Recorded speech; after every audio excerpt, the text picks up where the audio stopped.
aí deixa para lá, alguns anos, lá no TV Justiça, o programa Defenda a Sua Tese, se você recorda. Quero cumprimentar os meus amigos que vieram lá de Campos. Eu não sabia se eu ia ficar em minoria, aí resolvi trazer os amigos, pelo menos, para, né, que é o Dr. Paulo Assede, sua filha Nabia, na pessoa de quem cumprimento todo o auditório. E, sem mais delongas, vou tentar passar para vocês um pouco das informações e da minha convicção, registrando que, de antemão, trata-se de um tema controvertido, que, sem sombra de dúvida, comporta duas interpretações diametralmente opostas, que é exatamente o que se tem, é exatamente o que alimenta o debate, ambas dignas do mais absoluto respeito, a par de suscitarem convicções, de certa forma até apaixonadas, num ou no outro sentido.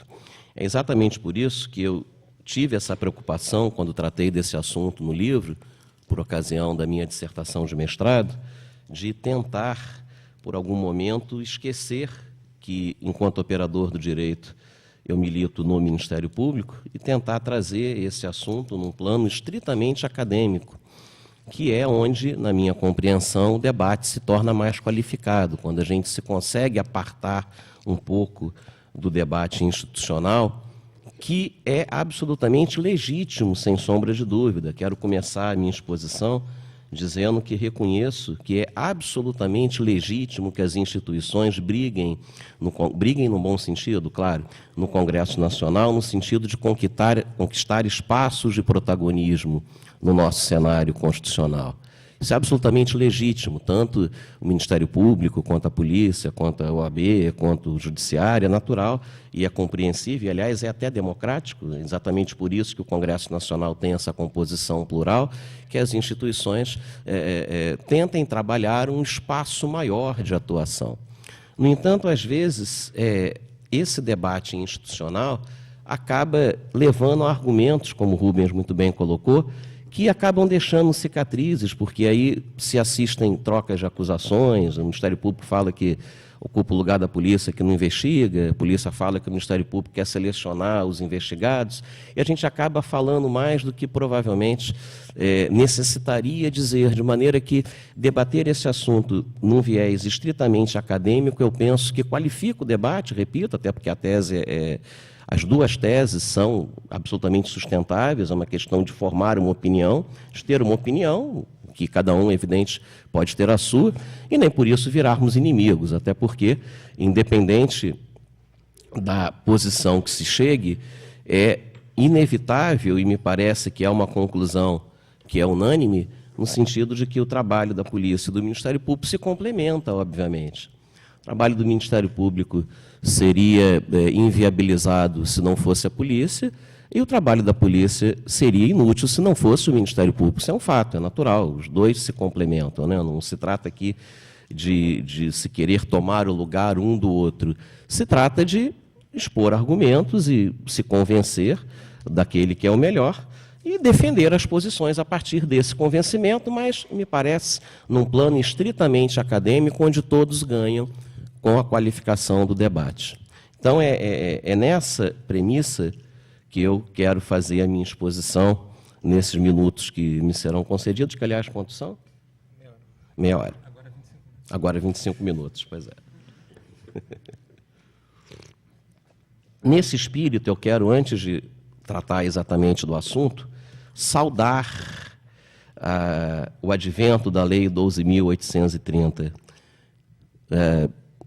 Uns colegas chegaram a esboçar alguma restrição, mas eu quero aqui, até como prova de que tento me apartar da minha condição de membro do Ministério Público e falar exclusivamente sob o ponto de vista acadêmico, quero saudar a Lei 12.830, recentemente sancionada pela presidente Dilma Rousseff, que confere atribuições à autoridade policial na presidência das investigações, sobretudo tentando imunizá-la de qualquer influência política ao proibir a remoção unilateral por ato não fundamentado, inclusive estendendo o tratamento protocolar de excelência aos delegados de polícia, que é absolutamente natural, bem-vindo, e quero saudar o advento da lei e cumprimentá-los por ela e dizer que, na minha opinião, veio em boa hora.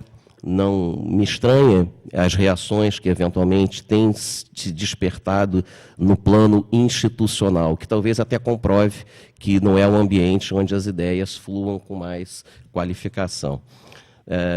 O conteúdo dela não repercute na nossa avaliação em nada com relação à atribuição dos demais personagens, qualifica a investigação, tem por objetivo dar mais credibilidade à investigação policial e mais segurança ao investigador, o que é a premissa para que se faça uma boa investigação, que é exatamente a segurança do investigador. Só para lembrar que os peritos criminais, desde 2009, têm uma lei semelhante, que é a 12.030, e que nunca causou nenhuma reação por parte do ambiente acadêmico nem institucional.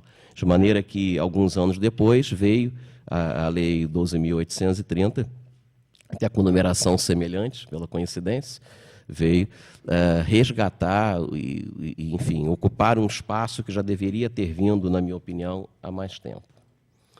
Então, fazendo essas saudações, eu começo a falar diretamente da PEC e a defender o que acredito ser a tese mais apropriada, que é a possibilidade do Ministério Público investigar. Permita-me fazer uma pequena provocação inicial, já que nós estamos discutindo o acerto ou desacerto da PEC 37, me permitam fazer uma provocação. Parece que estamos partindo da premissa que no atual cenário constitucional, no atual arquitetura constitucional, há a permissão para que o Ministério Público exerça atividade investigatória. Do contrário, não haveria necessidade de se propor uma emenda à Constituição para suprimir tal atribuição.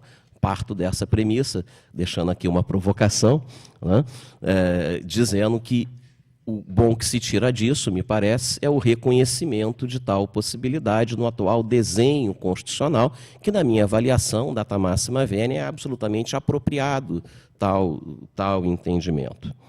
Quando se pretende mudar essa regra, repito, fica como provocação, que me parece a premissa, se utiliza de uma justificativa, lá na exposição de motivos da proposição, que me parece equivocada.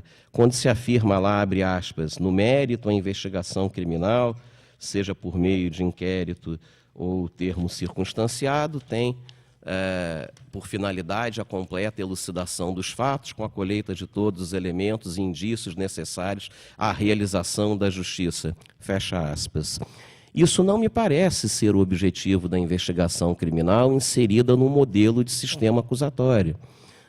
A investigação criminal inserida no modelo de um sistema acusatório, na nossa opinião, mais uma vez peço vênia aos presentes, tem como finalidade exclusivamente fornecer subsídios ao órgão titular da ação penal para que possa exercitá-la validamente, preenchendo uma de suas condições, aliás, recentemente acolhida pelo legislador como expressa condição da ação, que é a justa causa, aliás, até de uma forma esquisita, porque no inciso autônomo, né, que, enfim, mas preciosismos à parte, que é o desenho que se quer no modelo acusatório, né?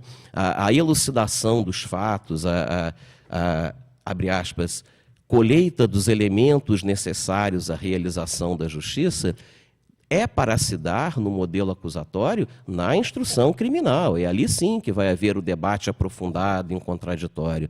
Na nossa opinião, a investigação, seja por qualquer instrumento de investigação, tem um único destinatário e um único objetivo, que é viabilizar o exercício da ação penal de forma regular, de maneira a preencher uma de suas condições, que é o suporte probatório mínimo, que é a justa causa. Então, data máxima vênia, a justificativa da proposta de emenda à Constituição parece-me equivocada, porque parece situar a investigação num modelo processual que não é o nosso. Isso não me parece se coadunar com o modelo acusatório. Tanto que o PLS 156, sensível a isso, inova prevendo as investigações defensivas, como forma de tentar equilibrar viabilizando ao investigado também realizar as suas contra-investigações antes do exercício da ação penal. Tanto que, na doutrina, nós discutimos se o juiz deve receber a denúncia ou não após a resposta preliminar, o que, na minha opinião, é o que deveria ser feito, diga-se de passagem, né? Sei que a reformada deixou uma certa ambiguidade, mas, na minha opinião, a denúncia deveria, sim, ser recebida após a resposta preliminar do réu. Né? Tudo isso evidencia que aquela fase investigatória tem por destinatário o autor da ação, e não a suposta realização da justiça. Investiga-se para dotar o titular do direito de ação de meios para exercê-la regularmente. Uma vez exercido, aí sim instalar-se-á o palco do debate contraditório, onde se vão buscar todos os elementos necessários à descoberta da verdade. Né? Eu não vou falar em verdade real, mas pelo menos em perseguição da verdade ou em busca da verdade, que é como eu gosto de me expressar. Prova disso, e quero com isso demonstrar a nossa coerência, é que todos aqueles elementos recolhidos por ocasião da investigação só devem servir para a análise do preenchimento ou não de suas condições, exceção que se faz com muita má vontade ao exame de corpo de delito, e eu tenho também essa má vontade por uma razão não técnica, não acadêmica, mas por uma razão de ordem prática, já que não vai poder ser repetido. Do contrário, tudo o que ali se colhe, e aí eu quero fazer coro à crítica de parte da doutrina que pontualmente, às vezes, divergimos, capitaneada aqui pelo meu querido amigo, professor Geraldo Prado, quero, nesse ponto, fazer coro, que é a crítica que se faz ao maldito exclusivamente inserido no artigo 155. Aliás, tem um trabalho acadêmico publicado na revista Consulex, onde propõe a interpretação conforme a Constituição, de maneira a excluir aquele exclusivamente, que todos sabem, foi um golpe legislativo na tramitação do anteprojeto AD, já que a proposta era dizer expressamente que o juiz não podia se valer do inquérito policial na formação de seu convencimento. Assim saiu formatado o anteprojeto. Só que aí resolveram, na tramitação, no gabinete do então senador Demóstenes Torres, incluir o exclusivamente como forma de permitir o juiz buscar no inquérito suprimento à sua convicção. O que a doutrina toda se opôs, e aí eu quero me alinhar exatamente para demonstrar, na busca de uma coerência, que aquela atividade investigatória se exaure na análise da presença das condições da ação e dos pressupostos processuais. Algumas legislações, como na Itália, inclusive, onde se prevê uma audiência para investigação preliminar, até para recebimento da denúncia, até manda lacrar aquela investigação, que chama indagine preliminar, de modo que o juiz não tem acesso ao seu conteúdo, já tendo emitido o juízo de valor ao receber a denúncia.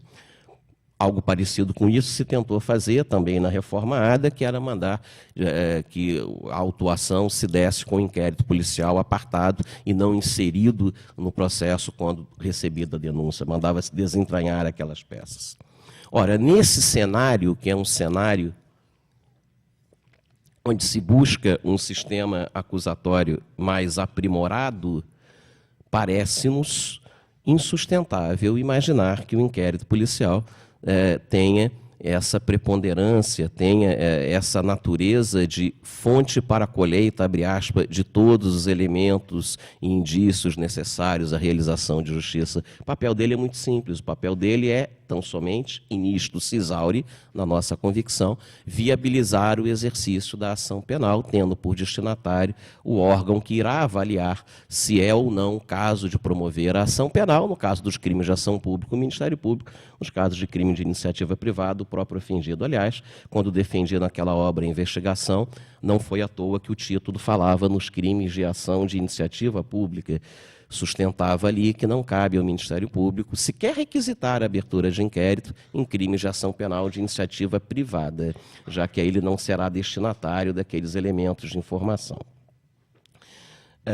Olhando nessa perspectiva e reduzida a investigação preliminar ao papel que ela, na nossa opinião, deve ter no desenho do sistema acusatório, parece insustentável, sob o ponto de vista acadêmico, e é isso que eu proponho, que o titular do direito de ação, que é o destinatário daquela investigação, que tem por papel, essa premissa que parto, com toda a vênia, não possa ele próprio colher os subsídios que necessita para exercer o seu papel, que na realidade não é um direito, é um dever, diante do princípio da obrigatoriedade da ação penal de iniciativa pública. Parece-nos insustentável.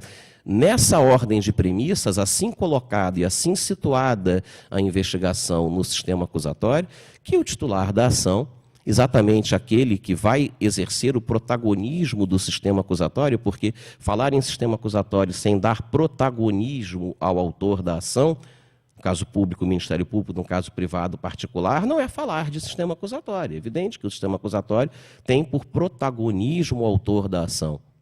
Uns, inclusive, levam até a consequências muito maiores, como na própria persecução em juízo, ter esse protagonismo todo ao titular da ação. No que me parece, data vênia, é incoerente não querer esse protagonismo na fase pré-judicial. E aí eu me permito deixar uma crítica no ar. Né? Aqueles que fazem uma interpretação do sistema acusatório um pouco mais radical, né? Quase que num contorno de um sistema acusatório puro, no sentido de negar ao juiz a iniciativa probatória subsidiária, no meu modo de entender, parece que se contradizem ao negar a possibilidade desse protagonista da fase judicial também exercer esse protagonismo anteriormente ao exercício da ação penal.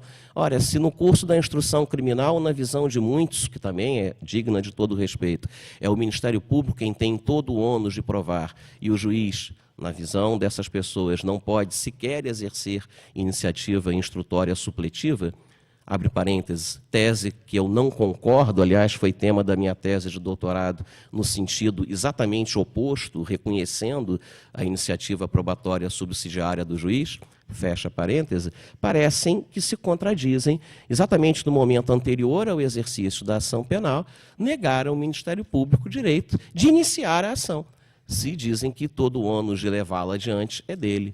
Isso me parece que revela, data vênia, uma certa contradição. Ou o Ministério Público tem realmente esse protagonismo no sistema acusatório, até elevado às últimas consequências nesse debate, que eu não vou me aprofundar nele para não tomar o tempo e não desviar a atenção, ou não tem.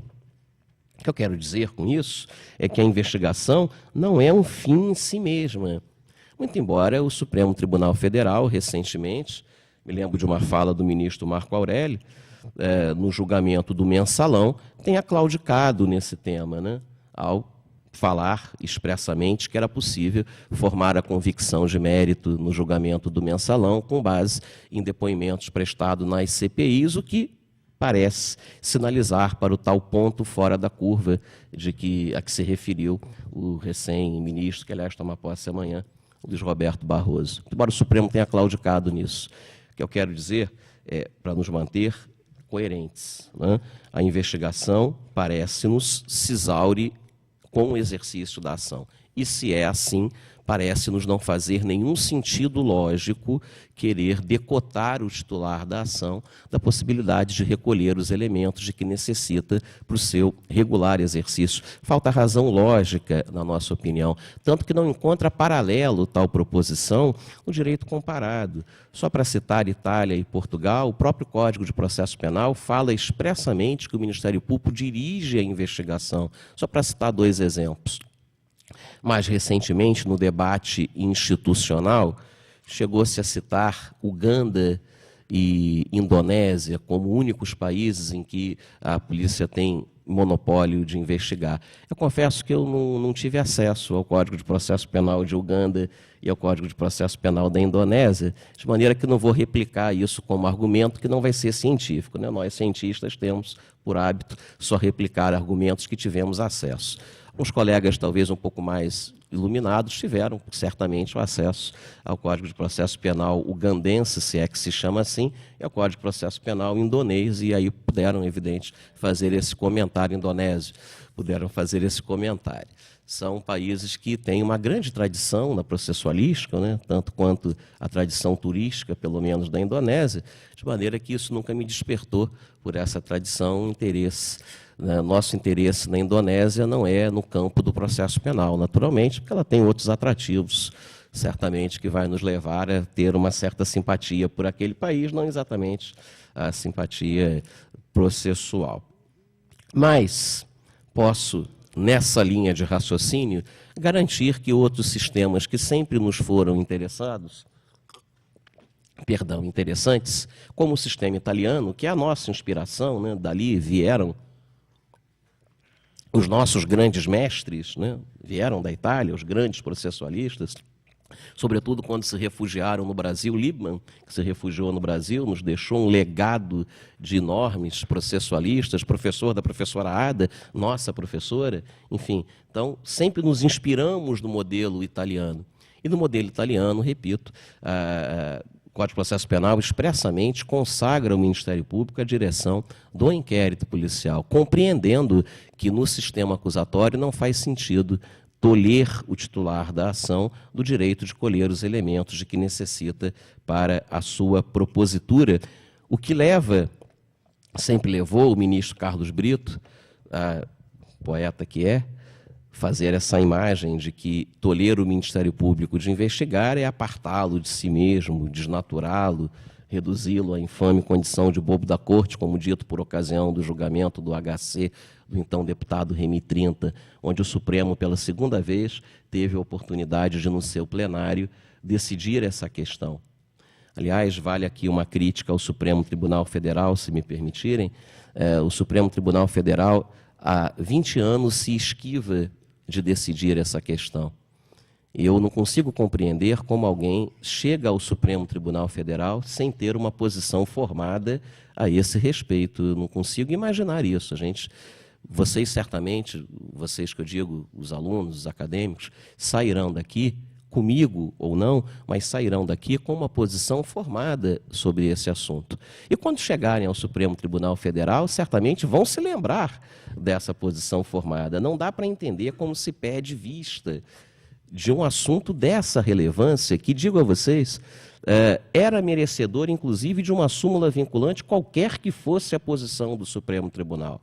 Eu devo dizer que a relevância desse tema, no sentido de dar segurança ao destinatário da investigação, se pode ou não, no sentido de evitar o desperdício de esforço processual, em outras palavras, do dinheiro público que custeia esse esforço processual, tem a dignidade, a relevância de se tornar uma súmula vinculante, na minha opinião, seja para dizer que pode, seja para dizer que não pode. Nesse momento, pouco importa a solução, importa, penso eu, a segurança jurídica. E, lamentavelmente, o Supremo Tribunal tem se esquivado desde a época do Castor de Andrade. Esse assunto é discutido desde a época do Castor de Andrade, que era alvo de um procedimento investigatório no âmbito do Ministério Público, que foi trancado por uma decisão desse tribunal, salvo engano, da segunda Câmara Câmara Criminal, salvo engano, não me lembro se foi a segunda, tem muito tempo, e que foi alvo de um recurso extraordinário, de um recurso especial, e o Castor de Andrade acabou, para infelicidade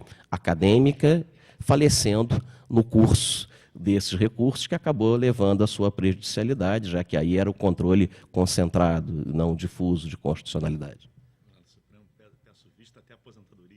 Exatamente, ainda tem esse expediente, né? O que nos leva, como o Geraldo falou, a sinalizar que também se pede vista no Supremo Tribunal para não decidir. E isso, do ponto de vista da segurança jurídica, frustra o jurisdicionado, né? Porque o que se quer é que se decida. Se vai se concordar ou não, paciência, mas o que se quer para dar segurança é que se decida. Essa proposta, voltando aqui, essa proposta simplista de que a polícia investiga, o Ministério Público acusa e a Justiça julga, que é um dos fundamentos com que se defende a PEC 37, na minha opinião, ela não se respalda, em outras palavras, não se coaduna com o modelo acusatório que eu acabei de destacar e com a finalidade da investigação nesse modelo acusatório, como eu acabei de destacar. Interessante trazer, embora já se passem mais de 60 anos, interessante trazer e ler um pequeno trecho de um escrito do nosso grande processualista, saudoso processualista, José Frederico Marques, lá em seus estudos de direito processual, comentando, em 1939, um decreto-lei estadual, na época dos Códigos Regionais, de São Paulo, que atribuía ao Ministério Público funções de polícia judiciária. Dizia Frederico Marques, à época, abre aspas, a participação do... É curto o trecho, pode deixar. Dizia Frederico Marques, à época, a participação do Ministério Público no inquérito resulta de sua qualidade de órgão do Estado, a quem também se confia a missão de tutelar bens jurídicos garantidos na lei penal. Se a polícia investiga e o Ministério Público acusa, é porque essa distribuição de funções torna mais eficiente a tutela penal de que ambos se encontram investidos. Todavia, como a acusação pode ter mais elementos em mãos quando participa dos atos investigatórios, quase todas as legislações, isso em 1939, quase todas as legislações cometem ao Ministério Público atribuições também da Polícia Judiciária. Tanto não há impedimento a que isso suceda, que a quase totalidade das legislações dá ao Ministério Público encargos de Polícia Judiciária. Foi o que também fez a legislação paulista, nenhum óbice existia para impedir que assim dispusesse. Palavras de Frederico Marques, em 1939, sustentando a possibilidade do Ministério Público colher diretamente, num cenário em que ele não tinha o desenho constitucional que hoje é dado no artigo 129. Pode-se falar o seguinte, mas o óbice está no artigo 144, isso a gente deixa para os debates, vai ter réplica, né, no artigo 144. Nós não compreendemos o artigo 144 como limitador das atribuições de outros órgãos, e sim como organizador das atribuições dos órgãos de segurança pública nos quais o Ministério Público não está sediado. Nós entendemos que o artigo 144 se limita a distribuir entre os órgãos de segurança pública o papel que cada um tem, sem extrapolar essa missão de maneira sem repercutir nas atribuições dos outros órgãos que não de segurança pública, dentre eles o Ministério Público, que está lá no artigo 129, que, na nossa opinião, ao menos implicitamente, lhe confere tal função. Quero destacar, já para terminar, duas questões. Primeiro, a impropriedade da expressão polícia judiciária, embora seja uma expressão clássica, ela não se coaduna com o modelo acusatório. O judiciário não tem polícia, não é? Portugal já substituiu essa expressão, embora não tenha sido muito original, fala em polícia criminal, embora não tenha grandes originalidades. E quero, para terminar, já que o tempo me deixa premido a concluir, quero dizer, só para finalizar, o seguinte: questiona-se que a investigação pelo Ministério Público não obedeceria balizamentos legais, porque não é regulamentada e, por conseguinte, daria insegurança ao investigado. Isso não me parece ser verdade, por duas razões. Sempre sustentei, e recordo-me há 10 anos atrás, quando debatíamos, que você na época discordava, sempre sustentei o que recentemente o Supremo Tribunal Federal declarou, a possibilidade de aplicação subsidiária à investigação do MP do Código de Processo Penal, naquilo que coubesse, evidentemente. E mais, o controle jurisdicional sobre a investigação do MP, como de qualquer outra, é evidente que é inafastável a partir do princípio da inafastabilidade do controle jurisdicional. Ele pode ser provocado a qualquer momento pelo investigado, seja na via do habeas corpus, mais apropriada, seja na via do mandado de segurança, e se nada fizer, já haverá um controle jurisdicional natural, espontâneo, quando ao final da investigação a denúncia for oferecida, oportunidade que o juiz terá de cotejar a imputação com os elementos recolhidos na investigação e rejeitar, se entender que eles não fornecem o suporte adequado à sua propositura. Como também haverá o controle jurisdicional no arquivamento da investigação, que, é evidente, tem que estar submetida ao artigo 28 do Código de Processo Penal, o que por si só sinaliza para que há, sim, ao contrário do que se afirma, o controle jurisdicional. Vou além, já caminhando para a conclusão. Devo ter uns 5 minutos ainda? Não. Vou além. Não tenho nenhuma dúvida de que aplica-se também à investigação criminal pelo MP a súmula vinculante número 14 do Supremo Tribunal Federal. E explico por que ela não foi expressa nesse sentido. É que o Supremo não quis se comprometer com o X da questão, que era dizer se podia ou não existir tal procedimento. Por isso que o Supremo foi cauteloso na redação da súmula ao se referir apenas a órgão policial dotado de atribuição para investigar. Olha, mas tem um brocardo latino, que a gente se lembra desde a academia, que fala ubi idem leges ratio, ibi idem leges dispositio, onde a razão é a mesma, igual deve ser o direito. É evidente que a interpretação literal não é a melhor das técnicas interpretativas. Nesse contexto, não há razão alguma para excluir da incidência da súmula da publicidade qualquer tipo de investigação, inclusive aquela feita pelo Ministério Público, ressalvadas as hipóteses que a própria súmula permite. Né? Então, não é verdade dizer que não haverá transparência. Entendo que se aplica, sim, a súmula vinculante da publicidade. Não quero usar como argumento a regulamentação do Conselho Nacional do Ministério Público. Também é um argumento, mas eu não quero usá-lo como argumento, na medida em que isso suscita uma outra discussão do cabimento ou não dos regulamentos autônomos. Né? Então, isso a mim não muda. Me parece que a defesa da aplicabilidade do Código de Processo Penal, naquilo que couber, já traz por si só, já é suficiente para garantir que ela não se dará ao arrepio de qualquer forma de controle jurisdicional. Com base nisso, tento ser disciplinado com o tempo, tento, então, concluir e ficar, evidente, depois à disposição para os debates. Quero agradecer a Emerge pelo convite, mais uma vez, agradecer aos presentes pela paciência e, mais uma vez, me colocar aqui à disposição para que nós prossigamos nesse debate e nos aprofundemos para gáudio de todos. Muito obrigado.